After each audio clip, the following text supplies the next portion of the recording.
Histoire de mère à fille. Adoption, mère au bord de la crise de nerfs. Dans l'épisode 10, je vous ai raconté qu'après avoir passé 15 jours en Colombie pour adopter nos 2 petites filles, nous sommes revenus en France, plus précisément à Bordeaux, le 17 avril 1999. Et là, nous avons vraiment commencé à exercer notre rôle de parents et éducateurs. En ce qui concerne mon mari, il lui restait 15 jours de congés payés pour rester avec nous. Et pour moi, étant au chômage à la suite de l'arrêt de mon CDD avant de partir en Colombie, je suis allée déclarer l'adoption de nos filles à la CAF pour pouvoir bénéficier des allocations d'adoption similaires à la naissance. Par la suite, j'ai posé un congé parental d'adoption limité à 12 mois, même s'il y avait 2 enfants dans le foyer. Donc, les 15 jours se sont bien passés en étant 2 parents. Nous avons montré les 2 chambres à Claudia, l'aînée, et Nubia, la cadette. Et comme nous ne savions pas à l'avance l'âge des filles et que les services sociaux nous avaient demandé d'aménager des chambres d'enfants, l'une était plutôt une chambre d'ado avec des meubles lasurés verts trouvés chez Conforama et l'autre plutôt une chambre de filles dans les tons beige rosé de la marque Gauthier.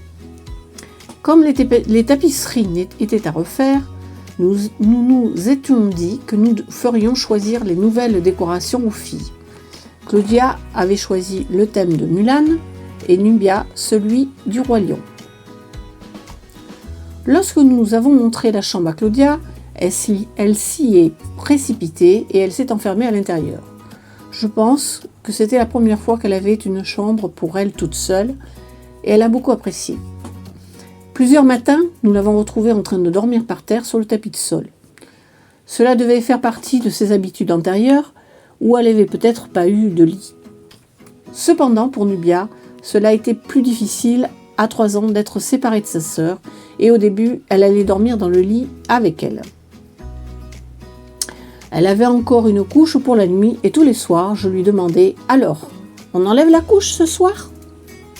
Bref, 15 jours vite passés, et ensuite, je me suis trouvée seule toute la journée à gérer les filles, et mon mari ayant repris son travail, il ne rentrait pas avant 18h le soir. D'autant plus qu'elle n'avait pas encore été scolarisée.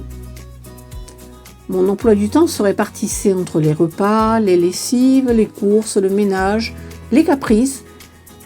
C'est comme si j'avais eu des jumelles, mais en fait plus grandes. J'avais lu dans le dossier des filles que la mère d'accueil les mettait à la sieste de 14h à 17h. Moi, je ne comprenais pas car je n'arrivais même pas à les faire dormir une demi-heure pour me reposer. Mais après recul, j'ai compris que cette dame en profitait pour faire son ménage, etc. et que les petites restaient au calme, même si elles ne dormaient plus. Claudia acceptait plus facilement car elle avait besoin de beaucoup de sommeil. Cependant, Nubia faisait des colères monstrueuses et devenait toute rouge. Elle ne voulait jamais faire sa sieste. Je me trouvais désappointée et exténuée le soir. Elle ne me laissait pas de répit, elle me vampirisait.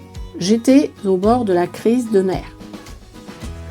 J'attendais avec impatience le retour de mon mari pour qu'il me délivre de la charge et, avec la grosse voix du papa, tout rentrait dans l'ordre.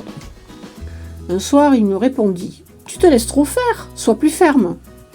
En y réfléchissant, je voulais trop bien faire, je voulais être trop gentille, les pauvres petites avaient beaucoup souffert, mais cela n'empêchait pas qu'il leur fallait un cadre. Alors le lendemain, j'ai décidé que j'allais me faire obéir. Effectivement, le lendemain, rebelote, Nubia me fait encore sa crise de colère rouge pour ne pas aller à la sieste. Et là, j'ai trouvé une parade, peut-être un peu violente, je le conçois. Je l'ai amenée prendre une douche froide, non, je vous rassure, à température ambiante. Et là, pouf, la tension est tombée et la fatigue est arrivée. Elle a pu faire une sieste convenable. J'ai dû refaire la technique 1 ou 2 fois et après tout est rentré dans l'ordre. Cependant, elle n'a jamais été une grande dormeuse, même à la maternelle, car un peu suractive. Autre particularité que nous avions relevée avec mon mari, c'est que en Colombie, Nubia était accrochée à sa sœur qui était très protectrice avec elle. Alors qu'arrivée en France, Claudia a démissionné de son rôle de grande sœur, en quelque sorte. Tant et si bien que Nubia étant plus débrouillarde, elle a eu tendance à mener à la baguette sa sœur. Elle l'a même fait punir à sa place à plusieurs reprises à notre insu. Comme l'expression « elle a envoyé sa sœur au charbon ». En effet, comme elle a appris rapidement le français, elle se débrouillait beaucoup mieux. De ce fait, elle a même eu une certaine emprise sur Claudia. Et puis un jour, elles ont eu une grosse dispute et nous ne comprenions pas. En fait, Claudia a voulu reprendre sa position de sœur aînée et Nubia ne comprenait pas pourquoi elle n'arrivait plus à la manipuler. À partir de ce jour, tout est rentré dans l'ordre, mis à part qu'elles avaient toutes les deux du caractère comme les Colombiens, un peu soupolés.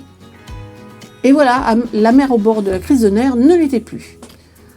Si cette histoire vous a plu, merci de liker, de vous abonner à ma chaîne ou de me laisser un petit commentaire. Je vous remercie pour votre écoute et je vous dis à bientôt pour la suite. Je m'appelle Nicole et je vous partage cette histoire car j'ai le projet de créer l'atelier de mes filles qui va être consacré à aider les femmes grâce à l'aromathérapie et les cosmétiques naturels. Je vous dis donc à bientôt pour la suite.